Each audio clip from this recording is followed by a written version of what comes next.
তখন খিদির আলাইহিস সালাম বলছেন, ইন্নাকা লান তাসতাতিআ মা'ইয়া সাবরা, তুমি তো আমার সাথে ধৈর্য ধরতে পারবে না। ধৈর্য ধরে ওস্তাদের কাছে সুপর্দ করতে হয়, তারপরে জ্ঞান পাওয়া যাবে ইনশাআল্লাহ। এত অস্থির হলে হবে না। 2 নম্বর শ্রেণী যারা পড়তে পারেন তাদের জন্য নসিহত হচ্ছে, এই রমজান মাসে আপনার টার্গেট এই কিতাব আপনি একবার খতম করবেন, একবার অনলি। পারবেন? অনলি একবার। প্রত্যেক দিন আপনি 1 পারা করে পড়বেন, প্রত্যেক দিন 1 পারা, 30 দিন 30 পারা। সম্ভব? খুব কঠিন? পারা যাবে না? ইনশাআল্লাহ আল্লাহ পাক তৌফিক দান করুন। আবারও বলছি, কোরআন তেলাওয়াত করলে আপনি প্রত্যেক হরফে 10 নেকি পাবেন। আপনি এই কোরআন আপনার পক্ষে সুপারিশ করবে, আপনি সম্মানিত ফেরেশতার সাথে হাসর করবেন। ইন্নাল্লাহা ইয়ারফাউ বিহাযাল কিতাবি আকওয়ামান ওয়া ইয়াদউ বিহিল আখারিন। বহু সম্প্রদায়কে আল্লাহ পাক এই কোরআনের মাধ্যমে সম্মানিত করেন, অনেককে অপদস্থ করেন। হাফেজে কোরআনদেরকে বলা হবে, ইকরা ওয়ারতাক, তোমরা পড়ো, উঠতে থাকো। ফাইন্না মানজিলাতাক, তোমার আসন হবে, মঞ্জিল হবে, ইলা আখিরি আয়াতিন তাকরাউহা, তুমি যেখানে তেলাওয়াত করা থামবে সেখানে জান্নাতে ওই উচ্চ আসনে তোমাকে বসানো হবে। কেউ যদি 500টা আয়াত পড়ে 500 তলা বাড়ি দেওয়া হবে জান্নাত। কেউ যদি 1000 আয়াত পড়তে পারে 1000 তলা বাড়ি দেওয়া হবে জান্নাত ইনশাআল্লাহ তাআলা। আর কিছু নেকি আছে, যেমন আপনি যদি সূরা বাকারা পড়েন, আপনার ঘরের মধ্যে শয়তান আসবে না ইনশাআল্লাহ, আপনার জীবনে বরকত হবে। আপনি আয়াতুল কুরসি পড়েন প্রত্যেক ফরজ নামাজের পরে, আপনার মৃত্যু ছাড়া জান্নাতে যাওয়ার কোনো বাধা নাই। সূরা মুলক পড়েন রাতের বেলা, এটা আপনাকে কবরের আযাব থেকে বাঁচাবে। সূরা ইয়াসিন পড়েন, আপনার হাজত পূর্ণ হয়ে যেতে পারে ইনশাআল্লাহ তাআলা। আপনি সূরা বাকারার শেষের আয়াতগুলো পড়েন, 3টা আয়াত, সারা রাত নফল নামাজের নেকি পাবেন। অনেক ফজিলত, এটা বলে শেষ করতে পারবো না, আমি গুটিয়ে নিচ্ছি। যারা কোরআন তেলাওয়াত করতে পারেন তাদের জন্য কোরআনময় রমাদান হচ্ছে, আপনারা কোরআন 1 পারা করে পার ডে পড়বেন, একবার খতম দিবেন। পারা যাবে? আল্লাহ পাক তৌফিক দান করুন। 3 নাম্বার, তারা যারা হাফেজে কোরআন, তাদের টাস্ক হচ্ছে এই কোরআন রমজান মাসে পুরোটা আবার হিফজের চর্চা করবেন। অনেক সময় ইয়াদদাশ কমে যায় না, অনেকে আমরা ভুলে যাই না। হাফেজদের প্রতি নসিহত হচ্ছে, এই মাসে আপনি পুরো কোরআনটাকে আবার রিগেইন করবেন, রিভাইজ করবেন, চর্চা করবেন, আবার আগের জায়গায় ফিরিয়ে নিয়ে আসবেন। পারবেন ইনশাআল্লাহ? আল্লাহ তৌফিক দান করবে। এবং সম্ভব হলে তারাবির নামাজ পড়ান। যারা তারাবির নামাজ পড়ায় তারা সৌভাগ্যবান, তারা পুরো কোরআনটা হিফজ করার সুযোগটা পেয়ে যায়। আল্লাহ পাক তাদেরকে তৌফিক দান করুন। এখানে একটা কথা বলবো আমি 1 মিনিটে, যে ইমাম, খতিব, মুয়াজ্জিন যারা আছেন তাদের ভালো ভাতার ব্যবস্থা করবেন, তাদের পরিবারের ভরণ পোষণের জন্য ভালো অঙ্কের ভাতার ব্যবস্থা করবেন। সব কিছুর দাম বাড়বে, তাদের ভাতা বাড়বে না, এটা হতে পারে না। তাদের জন্য, তাদের পক্ষে যদি কথা বলার কেউ না থাকে, আমি কথা বলছি, তাদের জন্য আপনি ভালো অঙ্কের ভাতার ব্যবস্থা করবেন। তাদেরকে যেন পরিবার নিয়ে টেনশন করতে না হয়। নামাজ পড়াবেন, তারাবি পড়াবেন, খুতবা দিবেন, দিনের প্রচার করবেন, আপনি তার পরিবারের দায়িত্ব নিয়ে নেবেন। পারবেন? এটা করতে না পারলে তো আল কোরআন আলো ঘরে ঘরে জ্বলবে না। কোরআনওয়ালা মানুষের যদি সমস্যায় থাকে তাহলে কোরআনের কথা কে বলবে? কে নামাজ পড়াবে আর কে আপনাকে তারাবি পড়াবে? তারা অনেক মাজলুম এবং অসহায়, তারা মুখ ফুটে অনেক কথা বলতে পারে না, তাদের পক্ষে কথা বলার মানুষ খুব কম। তাদেরকে ভালো অঙ্কের অনারিয়ামের ব্যবস্থা করবেন, এটা করা উচিত আমাদের সবার। একটি ইমামের বেতন 5,000 10,000 টাকা, কিভাবে সংসার চলবে? সংসার চলতে পারে না। আল্লাহ পাক তাদেরকে প্রশস্ত রিজিকের ব্যবস্থা করুন, আমিন। আমাদের মানসিকতা পরিবর্তন করুন, আমিন। হাফেজ কোরআনদের জন্য এই টাস্ক, আপনারা পুরো কোরআন হিফজ করবেন, চর্চা করবেন এই রমজান মাসে। তারপরে আর 2 দিনে বলে শেষ করছি, যারা কোরআন আমরা অর্থ জানি, টুকটাক অর্থ জানি, আমাদের কাজ হচ্ছে এই রমজান মাসে কোরআনের ব্যাকরণগুলোকে ঝালাই করা, আরবি ভাষাটাকে একটু ঝালাই করা, এবং বিশুদ্ধ তাফসীরকে নিয়ে পুরো কোরআন A to Z পুরো কোরআন 1 মাসের মধ্যে অর্থ সহ পড়া। পারবো ইনশাল্লাহ? যারা আমরা অর্থ সহ পড়তে আগ্রহী বা টুকটাক আরবি ব্যাকরণ ভাষা জানি, তাদের উপর দায়িত্ব হচ্ছে এই রমজান মাসে পুরো কোরআনটা অর্থ সহ পড়ার চেষ্টা করা। আল্লাহ পাক আমাকে আপনাদের সবাইকে তৌফিক দান। এখানে আমি একটা সহজ কথা বলছি, শোনেন। আল কোরআনুল কারীমের মধ্যে 600টা পৃষ্ঠা আছে। কয়টা পৃষ্ঠা? এই কিতাবের মধ্যে 600 পৃষ্ঠা আছে। প্রত্যেক 20 পৃষ্ঠায় একটা করে পারা শেষ হয়, এবং প্রত্যেকটা পৃষ্ঠায় প্রত্যেকটা পৃষ্ঠায় আপনি 15টা করে লাইন পাবেন, 15টা করে লাইন পাবেন। প্রত্যেকটা লাইনে আপনি গড়ে 9টা করে শব্দ পাবেন, 9টা শব্দ। কোনো লাইনে 10টা থাকতে পারে, কোনো লাইনে 8টা থাকতে পারে, গড়ে 10টা শব্দ, 9টা শব্দ থাকবে। এবং এক পৃষ্ঠায় 135 থেকে 140টা শব্দ থাকে। কথা কি বুঝতে পারছেন? এভাবে হিসাব করলে দেখা যায় যে এই 600 পৃষ্ঠার কিতাবের মধ্যে সব মিলিয়ে শব্দ আছে 77,800টা। কতটা? 77,800টা, অ্যাপ্রক্সিমেটলি 78,000 শব্দ। কিন্তু সুসংবাদ হচ্ছে এই সমস্ত শব্দগুলোই নতুন নতুন শব্দ নয়, বরং এই শব্দগুলো বের হয়েছে মাত্র 4,500 শব্দ থেকে। চিন্তা করতে পারেন, মাত্র 4,500 শব্দ থেকে এই সমস্ত শব্দগুলো বের হয়েছে। এই শব্দগুলো আবার 3 ভাগে বিভক্ত। একগুলো হচ্ছে নাউন্স বা বিশেষ্য বা ইসম, একগুলো হচ্ছে ফেল বা ক্রিয়া, একগুলো আছে হরফ বা প্রিপোজিশন বা অব্যয়, এই টাইপের। এর মধ্যে মাত্র 200 থেকে 300টা মাজদার যদি আপনি জানেন এবং একটা শব্দ থেকে অনেকগুলো শব্দ তৈরি করার এই ব্যাকরণের টেকনিকটা যদি শিখতে পারেন, আপনি ইনশাআল্লাহ তাআলা অল্প সময়ের মধ্যেই দেখবেন আল কোরআনের মিনিমাম অর্ধেক অর্থ আপনি বুঝতে পারছেন। এটা এত সহজ, আলহামদুলিল্লাহ। অনেকে বলবেন যে এটা তাকে শুনি নাই, নতুন নতুন মেথড আসছে না, FM মেথড, এই মেথড, সেই মেথড আসছে না। আরবি ভাষা নিয়েও চর্চা হয়, মেথড বের হয়। আরবি ভাষা নিয়ে, কোরআন নিয়ে অনেক গবেষণা চলছে এবং নতুন নতুন অনেক কোর্স এবং বই লঞ্চ হচ্ছে। এগুলো ঘাটাঘাটি করেন, আপনি দেখবেন যে কোরআনটাকে আল্লাহ পাক সহজ করেছেন। আল্লাহ পাক এটাই বলেছেন, ওয়ালাকাদ ইয়াসসারনাল কোরআনা লিযিকরি ফাহাল মিন মুদ্দাকির। কোরআনকে আমি বোঝার জন্য সহজ করেছি, কেউ কি আছো উপদেশ গ্রহণকারী? আপনি এই ব্যাকরণগুলো শেখেন। আমি একটা ওয়েবসাইটের নাম বলে দিচ্ছি, www.understandquran.com। দেখেন এখানে সব ভিডিওসগুলো দেওয়া আছে। সময় নিয়ে এখানে দেখেন, ইংরেজি ভাষায় দেওয়া আছে, উর্দু ভাষায় দেওয়া আছে। আপনি বুঝবেন, সহজ উর্দু, সহজ ইংরেজি, আপনি পারবেন ইনশাআল্লাহ। একটু সময় দেন, 6টা মাস, 1টা বছর সময় দেন, আপনি ইনশাআল্লাহ আল কোরআনের মিনিমাম 60 থেকে 70% অর্থ করতে পারবেন ইনশাআল্লাহ। বাকি যেগুলো পারবেন না সেগুলো একটু কঠিন, সেগুলো আপনাকে আরো উচ্চ লেভেলের বই পড়তে হবে, আলেম ওলামার কাছে গিয়ে পড়ে থাকতে হবে, গ্রামার শিখতে হবে, ব্যাকরণগুলো শিখতে হবে। আস্তে আস্তে আস্তে আপনি পারবেন ইনশাআল্লাহ। শুধু সূরা ফাতিহাতে যে কয়টা শব্দ আছে, 19টা 20টার মতো শব্দ থাকতে পারে। এই শব্দগুলো কোরআনে ঘুরে ঘুরে এসেছে প্রায় 7,800 বার। কতবার? 7,800 বার। এই শব্দগুলো আলহামদুলিল্লাহি মালিক আর রহমান আর রহিম ইয়াকা ওয়া না'বুদু নাস্তাঈন, এই শব্দগুলো ঘুরে ঘুরে কোরআনে এসেছে প্রায় 7,800 বার। এর অর্থ জানেন? অর্থ হচ্ছে আপনি কোরআনের 7,800টা অর্থ জানেন। মজা করে শেখেন, এনজয় করে শেখেন। দেখবেন অনেক কোর্স আছে, এগুলো ঘাটেন, আলেম ওলামার কাছে যান, কম্বাইন করেন, চর্চা করেন, আপনি পারবেন ইনশাআল্লাহ। পারবেন না হতে পারেন, আপনি পারবেন, আপনার দ্বারাই হবে ইনশাআল্লাহ। আল্লাহ পাক কবুল করুন। তাই যারা আমরা টুকটাক আরবি ব্যাকরণ শিখতে পারি বা জানি বা চর্চা করি, তাদের উচিত রমজান মাসে এটাকে চর্চা করা এবং শুরু থেকে শেষ পর্যন্ত অর্থটা পড়া। যেটা আপনার কাছে বিশুদ্ধ তাফসীর মনে হয়, হোক মারিফুল কোরআন বা ইবনে কাসির বা জালালাইন, যেটা আপনার কাছে ভালো লাগে সেটা নেন বা একাধিক তাফসীর নেন। প্রতিদিন এক পারা করে আপনি অর্থ পড়ার চেষ্টা করেন। ইনশাআল্লাহ 1 মাসে একবার কোরআনের অর্থ পড়া যাবে ইনশাআল্লাহ তাআলা। আল্লাহ পাক আমাদের সবাইকে আল কোরআনের অর্থ বোঝার তৌফিক দান করুন, আমিন। এরপরে আমরা কোরআনের আদেশ এবং নিষেধগুলোকে রমজান মাসে মানব। সমস্ত কোরআনের আদেশ মানার চেষ্টা করব। নামাজ হোক, রোজা হোক, হজ যাকাত হোক, আপনার সত্য কথা বলা, পিতামাতার খেদমত করা, প্রতিবেশীর হক, সমস্ত সৎ বিষয়গুলো আমরা করার চেষ্টা করব ইনশাআল্লাহ তাআলা। একই সাথে কোরআনে যত নিষেধ করা আছে, যত হারাম নিষেধ করা আছে, শিরক করো না, বেদাত করো না, হারাম খেও না, চুরি করো না, সুদ খেও না, জেনা করো না ইত্যাদি, এগুলো ছেড়ে দেব ইনশাআল্লাহ। আল্লাহ পাক তৌফিক দান করুন। এবং সর্বশেষ কথা, এই রমজান মাসকে কোরআনময় করতে হলে কোরআনের দাওয়াত আমাদের সবার ঘরে ঘরে পৌঁছাতে হবে। কোরআনের দাওয়াত কিভাবে ঘরে ঘরে পৌঁছাবেন সেটার ফিকির আপনারা করেন।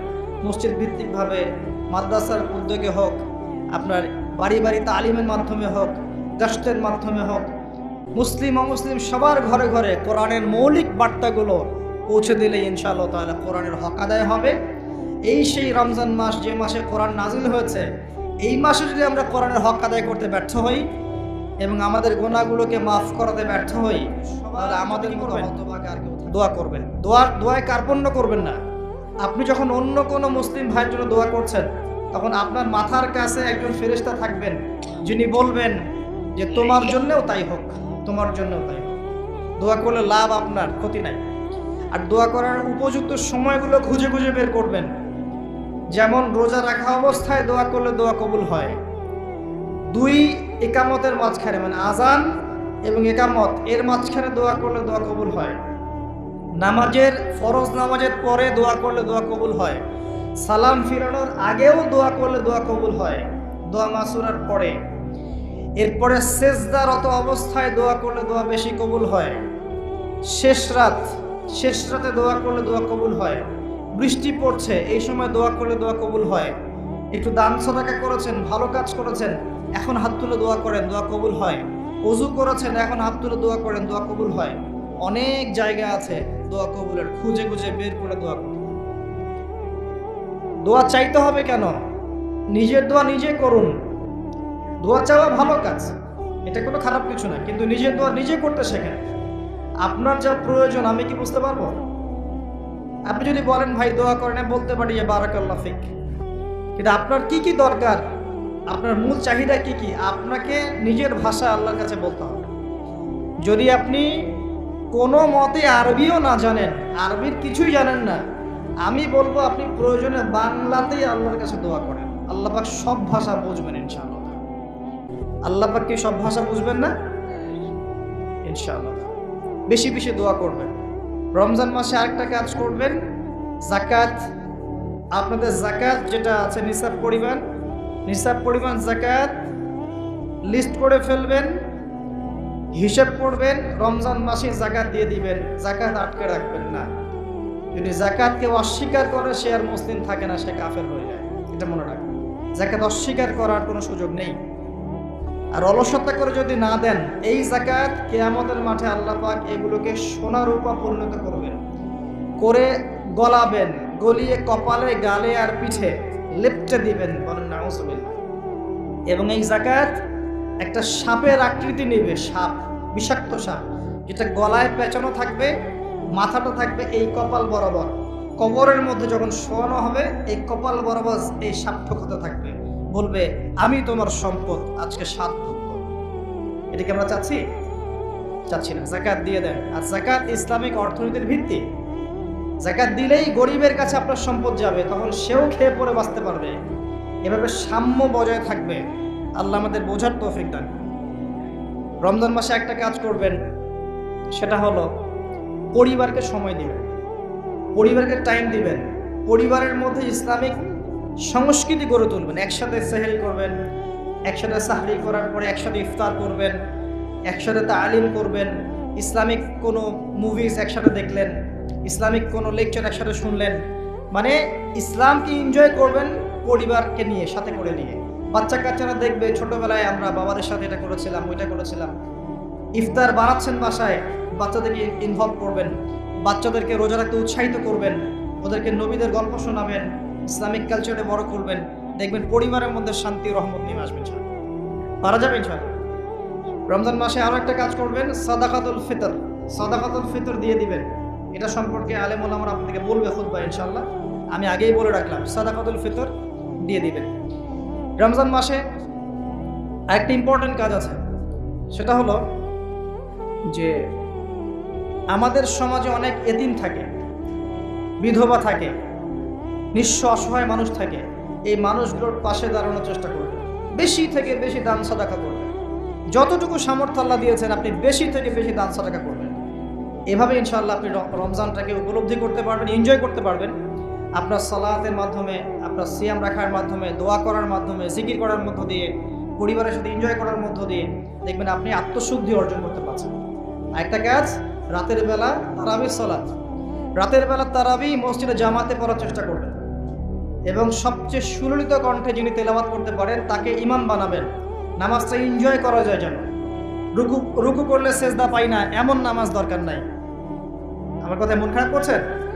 রুকু করলে সেজদা পাই না, এমন নামাজের দরকার নাই।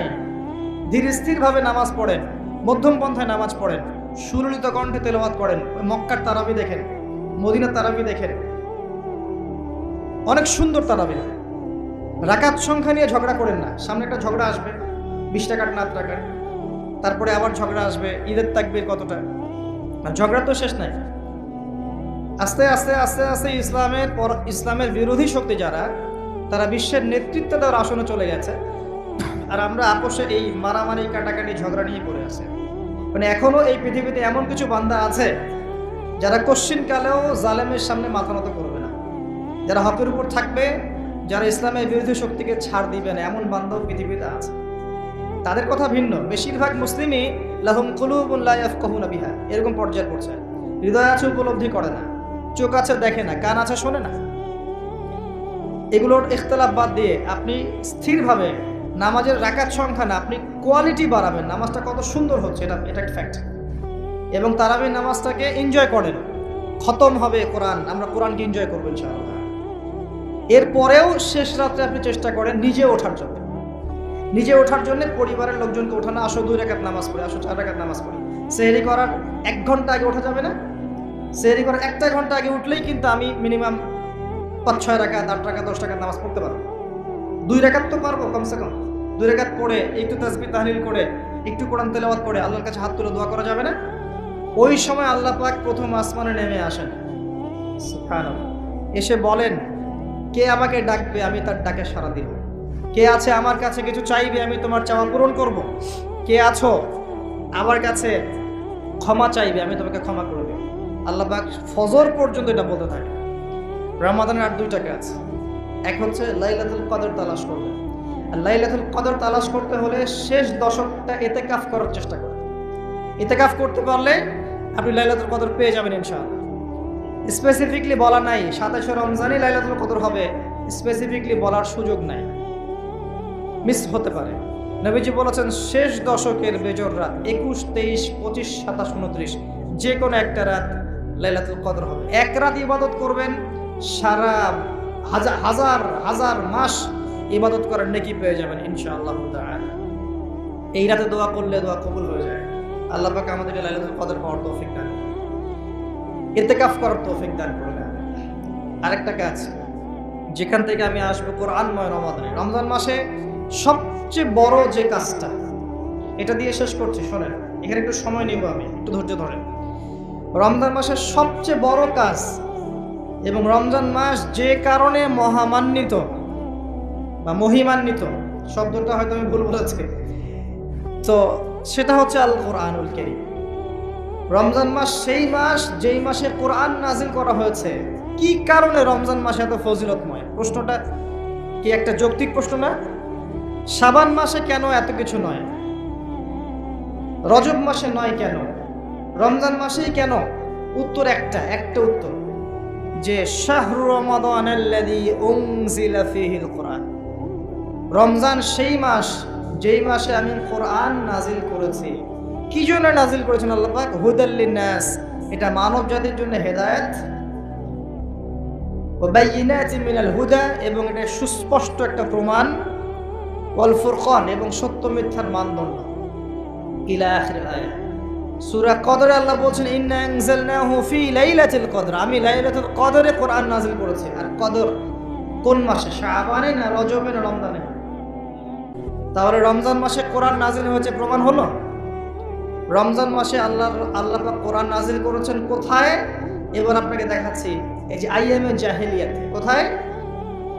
আইয়ামে জাহেলিয়াতে, যখন একটা যুগের মধ্যে শিরক আছে, সুদ আছে, ঘরে ঘরে শিরক, ঘরে ঘরে সুদ, ঘরে ঘরে মাদক, ঘরে ঘরে মেয়েদের অবমাননা, এবং গোত্রীয় হানাহানি, কাটাকাটি, মারামারি, জেনা, ব্যভিচার ভর্তি একটা সমাজের মধ্যে।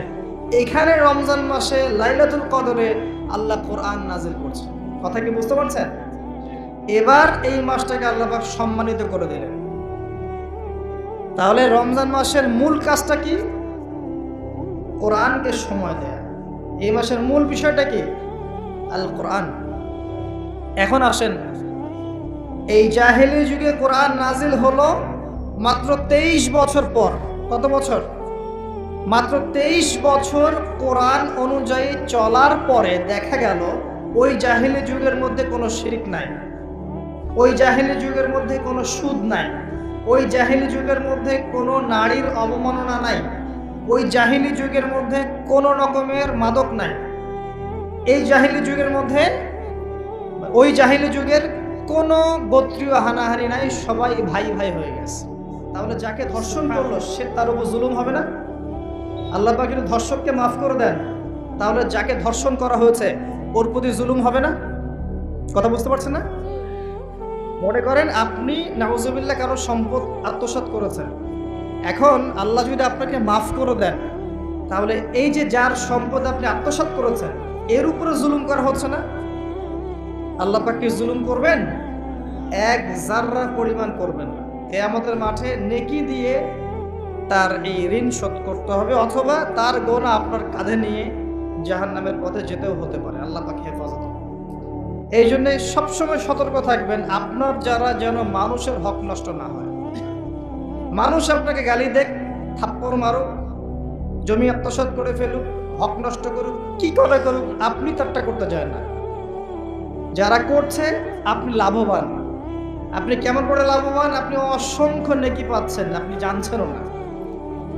যেই আপনার বিরুদ্ধে মনে করেন আপনি নিষ্পাপ, আপনি মাজলুম, আপনি কোনো অন্যায় করেন নাই, আপনার বিরুদ্ধে জুলুম করা হচ্ছে, অপবাদ দেওয়া হচ্ছে, আপনাকে আন্ডারএস্টিমেট করা হচ্ছে, ইত্যাদি ইত্যাদি, আপনি বসে বসে নেকি পাচ্ছেন, বসে বসে নেকি পাচ্ছেন। এবং পরকালে কিয়ামতের মাঠে উঠে দেখবেন অসংখ্য নেকি অটোমেটিক আপনার আমলনামায় চলে আসবে।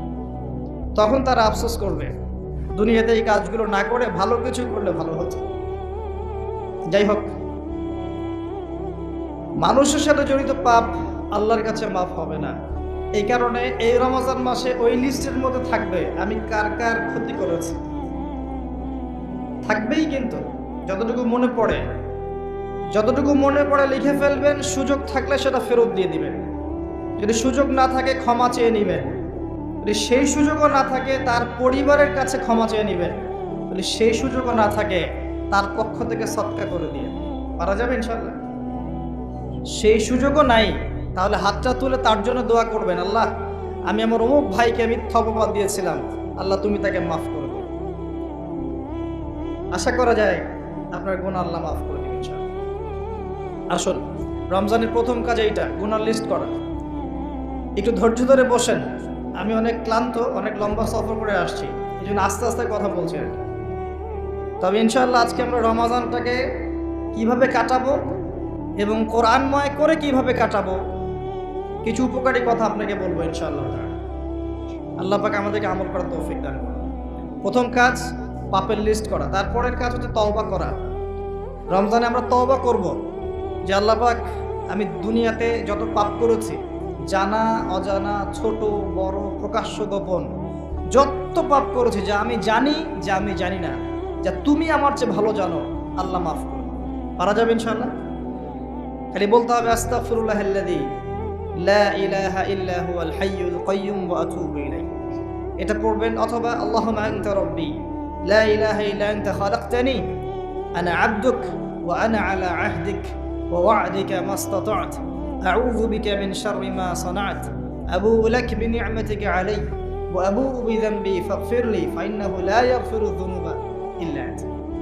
পারা যাবে ইনশাআল্লাহ। হিসনুল মুসলিম, গুগল প্লে স্টোরে যান, একটা অ্যাপস আছে হিসনুল মুসলিম, একটা বই আছে, এটা কিনেন, সমস্ত দোয়া এখানে দেয়া আছে, দেখবেন আর পড়বেন, পকেটের মধ্যে রাখবেন, দেখবেন, পড়বেন। পড়া যাবে ইনশাআল্লাহ। ইনশাআল্লাহ। এরপরে তওবার পরে কি? তওবার পরে রমজান মাসের বাজার আগে করব। এখন শাবান মাস চলছে, হাতে যতটুকু টাকা পয়সা আছে বা জমানো কিছু টাকা তো আছে, এখান থেকে আপনি রমজান মাসের বাজার করবেন। রমজান মাসে আপনি বেশি বেশি বাজারে যাবেন না, ওই মাসে যেটা আর্ন করবেন সেটা জমিয়ে রাখবেন, সমস্যা নাই। সম্ভব হলে ঈদের যে কাপড় চোপড় লাগে, আপনার স্ত্রীর জন্য এক সেট, আপনার বাচ্চার জন্য এক সেট, আপনার এক সেট, নতুন কাপড় পরা সুন্নাত, এবং আমরা সবাই নতুন কাপড় পরার চেষ্টা করবো ইনশাআল্লাহ। যাদের নতুন কাপড় নাই তাদেরকে কাপড় দেওয়ার চেষ্টা করবেন ইনশাআল্লাহ। এটাও কিনে রাখতে পারেন আগে ভাগেই। রমজান মাসে আপনি বাজারে সময় দিবেন না, দুনিয়ার কাজে বেশি ব্যস্ত হবেন, এটা একটা টার্গেট। এরপর আপনি রমজান মাসে একটা প্রজেক্ট হাতে নেবেন যে আমার মতো বহু মুসলিম সমাজে আছে যাদের পুরো মাস চলার মতো টাকা পয়সা নাই, আছে না? সামাজিকভাবে হোক, মাদ্রাসার উদ্যোগে হোক বা রাষ্ট্রীয়ভাবে হোক, যেভাবে হোক, এই গরিব মানুষদের লিস্ট করে বাসায় বাসায় অন্তত এক মাসের বাজার খরচ পৌঁছে দেওয়ার চেষ্টা করতে হবে। পারবেন না? এক মাসের বাজার কত টাকা লাগে? 2000, 3000। নিত্য প্রয়োজনীয় কথা বলছি, সব তো দিতে পারবেন না। 2-3 হাজার, 4000, এর মধ্যে সে চাল পাবে, ডাল পাবে, ছোলা বুট পাবে, তেল পাবে। বাই দ্য ওয়ে, তেলের দাম যে এখন কত আমি তো জানি না, আমি অবশ্য বাজারে চাই না, আমি জানি না দাম কত।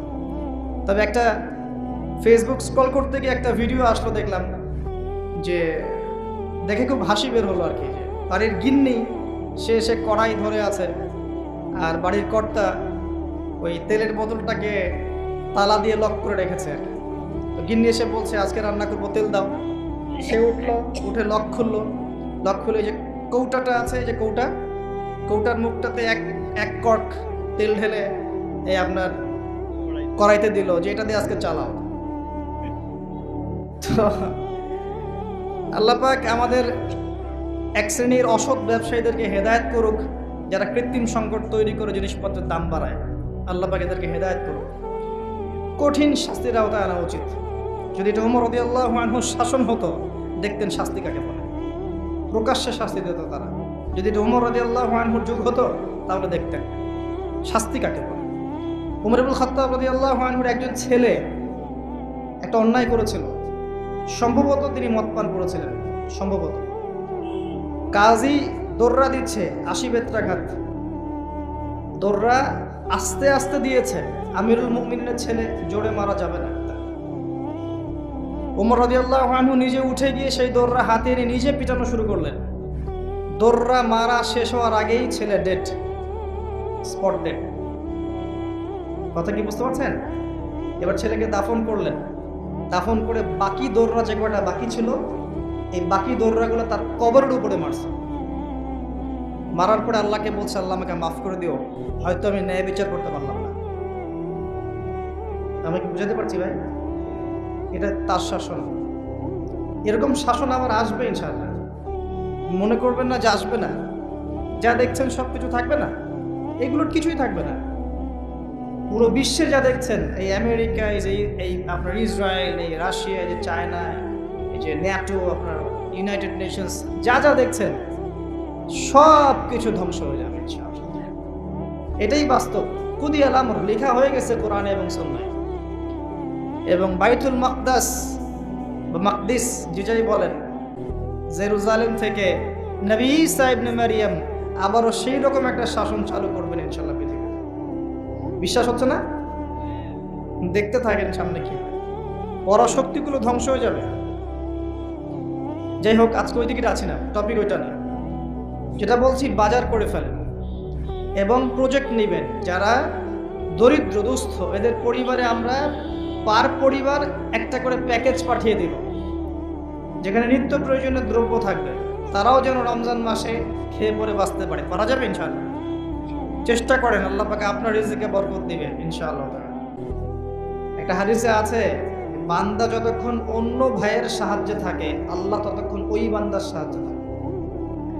আর একজন মুসলিম ভাইয়ের প্রয়োজন পূরণ করতে যাওয়া, খালি হেঁটে হেঁটে যাওয়া, এটা মসজিদে নববীতে বসে 12 বছর ইতিকাফ করার চেয়ে বেশি নেকির কাজ। এগুলো আমরা হয়তো বুঝি না, মনে করি তার সাথে যাব, আমার তো সময় নষ্ট হচ্ছে। আপনি 12 বছর ইতিকাফের নেকি পাচ্ছেন, তাও যে কোনো মসজিদে না, নববী মসজিদে। সুবহানাল্লাহ। রমজানে আর কি করবেন?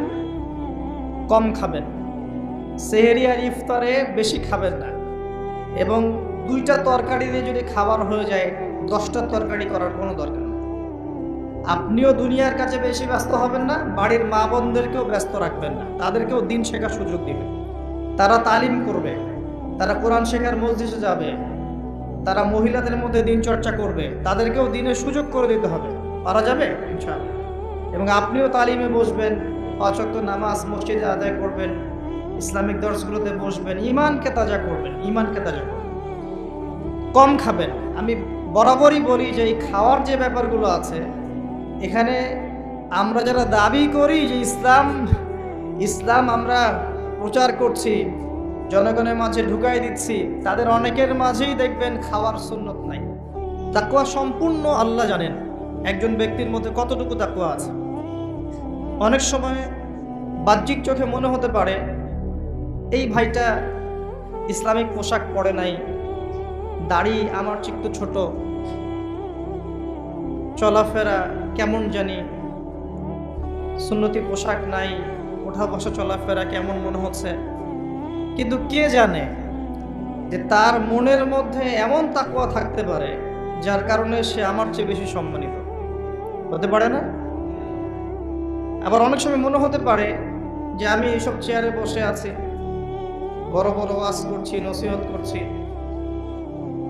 অনেক বড় বড় কথা বলছি, কোরআন এবং সুন্নাহর সামাজিক কথা বলছি, পলিটিক্যাল কথা বলছি, কোরআন সুন্নাহ থেকে কথা বলছি, দেখে মনে হচ্ছে আমার পুরো দেহটা তাকওয়ায় ভরপুর। এমন হতেও পারে যে আমার চেয়ে আপনার তাকওয়া বেশি আছে। কে জানে? এটা শুধু আল্লাহ জানেন। এবং এই তাকওয়াই হচ্ছে আল্লাহর কাছে সম্মান পাওয়ার একমাত্র মানদণ্ড। তাই এখানে একটা নসিহত হচ্ছে, আল্লাহর কাছে নিরপরাধ থাকার চেষ্টা করেন, মানুষের কাছে না। আল্লাহর কাছে ফেয়ার থাকেন, আল্লাহর কাছে আপনি নিষ্পাপ থাকার চেষ্টা করেন, মানুষের কাছে না। আল্লাহর কাছে ভালো হন, দেখবেন আল্লাহ রাব্বুল আলামিন মানুষের মনের মধ্যে আপনার জন্য ভালোবাসা সৃষ্টি করে দেবে ইনশাআল্লাহ। মানুষের কাছে নয়, লোক দেখানো বিষয় নয়। লোক দেখানো বিষয়টাকে রিয়া বলা হয়, এটা একটা গোপন শিরক। তাকওয়াই একমাত্র মানদণ্ড যা আল্লাহর কাছে সম্মানের মানদণ্ড হিসেবে গৃহীত। বংশ, ভাষা, দেশ বা জাতি বা বর্ণ, রক্ত, এগুলো তাকওয়ার মানদণ্ড নয়, এগুলো আল্লাহর কাছে সম্মানের মানদণ্ড নয়। এটাকে ভালো করে আমাদেরকে বুঝতে হবে। আর সেই ব্যক্তি মুত্তাকি নিঃসন্দেহে, যে আল্লাহকে ভয় করে, আল্লাহর আদেশগুলোকে মেনে চলে, আল্লাহর নিষেধগুলোকে বর্জন করে, নবী সাল্লাল্লাহু আলাইহি ওয়াসাল্লামের তরিকা মতো চলে, কোরআন এবং সুন্নাহর আলোকে জীবন গড়ে, ইনশাআল্লাহ আমরা বলতে পারি এই ব্যক্তি মুত্তাকি। তারপরেও এই ব্যক্তি চূড়ান্তভাবে জান্নাতে যাবে কি যাবে না, এই কথা আল্লাহ ছাড়া কেউ বলতে পারেন? আসেন, উমর রাদিয়াল্লাহু আনহু একজন সাহাবীকে বলছেন, আপনি কি আমাকে বলতে পারেন তাকওয়া কাকে বলে? উমর রাদিয়াল্লাহু আনহুকে বলা হচ্ছে, হে আমিরুল মুমিনিন, আপনি কি কখনো কাটা বিছানো পথে হেঁটেছেন? উমর রাদিয়াল্লাহু আনহু বলছেন, হ্যাঁ হেঁটেছে। কিভাবে হেঁটেছেন? আমরা সতর্কতার সাথে পা ফেলেছি। ওই সাহাবী বলছেন, এটাই হচ্ছে তাকওয়ার উদাহরণ। জীবনে চলার পথে আপনার সামনে শিরকের টোপ থাকতে পারে, বেদাতের টোপ থাকতে পারে, হারাম রিজিকের টোপ থাকতে পারে, জেনার টোপ থাকতে পারে, সুদের টোপ থাকতে পারে, অনেক রকম টোপ কাটা আপনার পথে থাকতে পারে। আপনি এগুলো বেছে বেছে চলছেন, বেছে বেছে পা ফেলছেন এবং জান্নাত আপনার গন্তব্যের দিকে এগিয়ে যাচ্ছেন, এটার নাম হচ্ছে তাকওয়া। আমি কি বোঝাতে পারছি?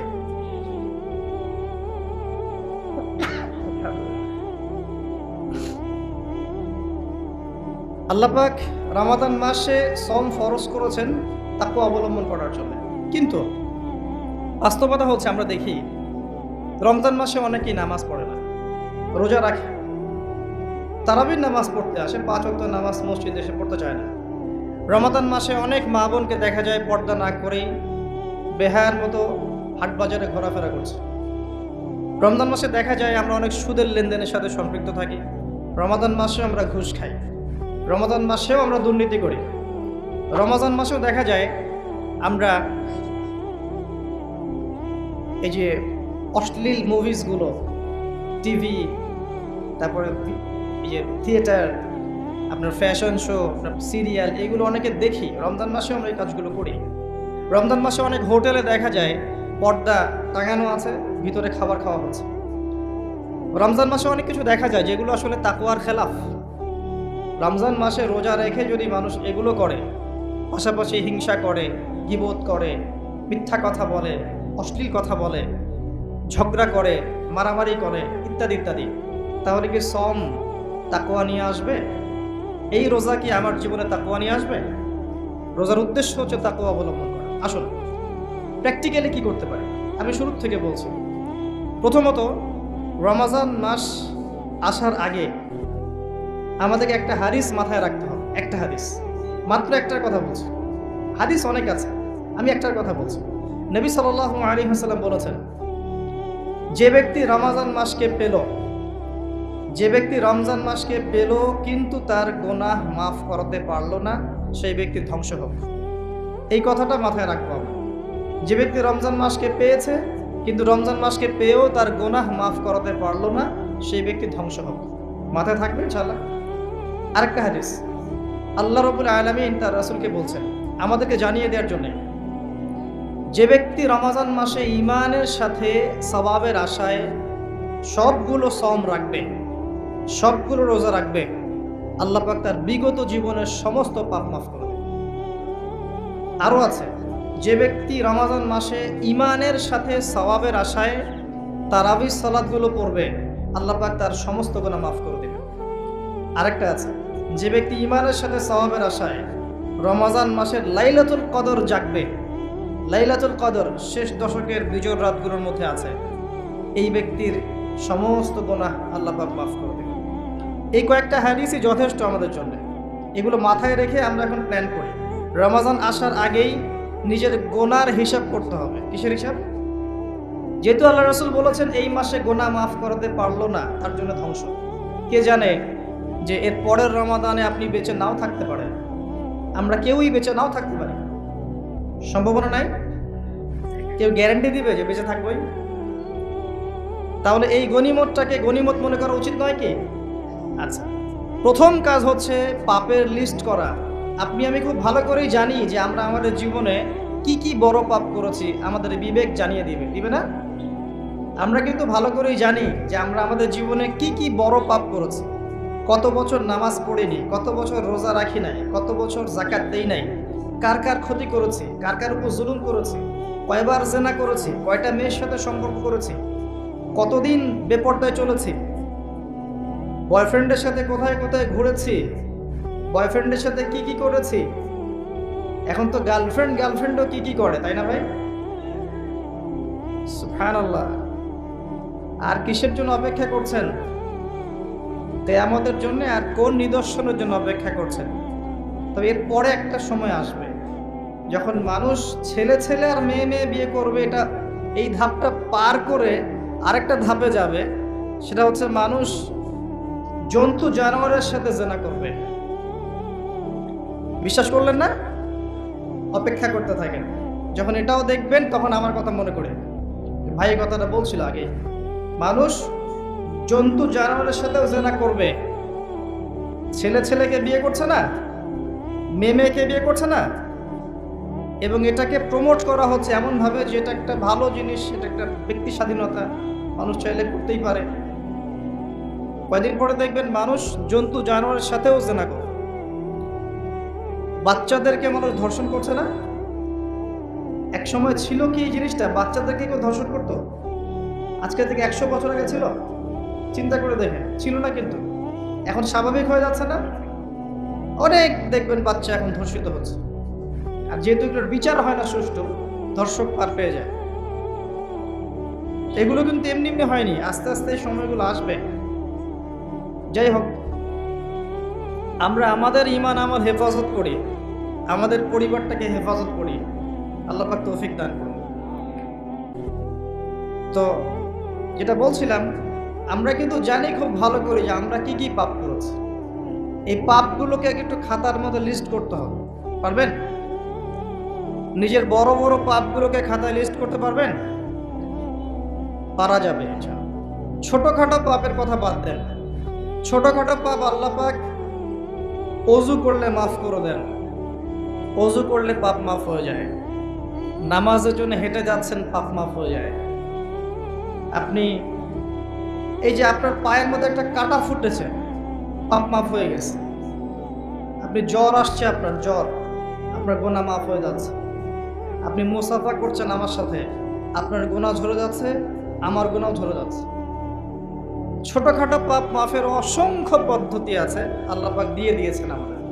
কিন্তু কবিরা গুনাহ, বড় বড় কবিরা গুনাহ খাঁটি তওবা করা ছাড়া মাফ হবে না। আমি কি বুঝাতে পারছি? কবিরা গুনাহ খাঁটি তওবা না করলে মাফ হবে না। এই রমজানে আমাদের কবিরা গুনার লিস্ট আমাদেরকে করতে হবে, নিজের আমলনামার লিস্ট নিজেকে করতে হবে, এবং রমজানে রোজা রেখে সওমরত অবস্থায় আল্লাহকে বলতে হবে, আল্লাহ আমি অমুক পাপ করেছিলাম, আমাকে মাফ করে দাও। আল্লাহ আমি অমুক পাপ করেছি, আমাকে মাফ করে দাও। আল্লাহ আমি অমুক পাপ করেছি, আমাকে মাফ করে দাও। পারা যাবে ইনশাআল্লাহ? আল্লাহর জন্য এক মুহূর্তের ব্যাপার। আল্লাহ পাক আপনার সমস্ত পাপকে নেকি দিয়ে পরিবর্তন করে দিবেন ইনশাআল্লাহ।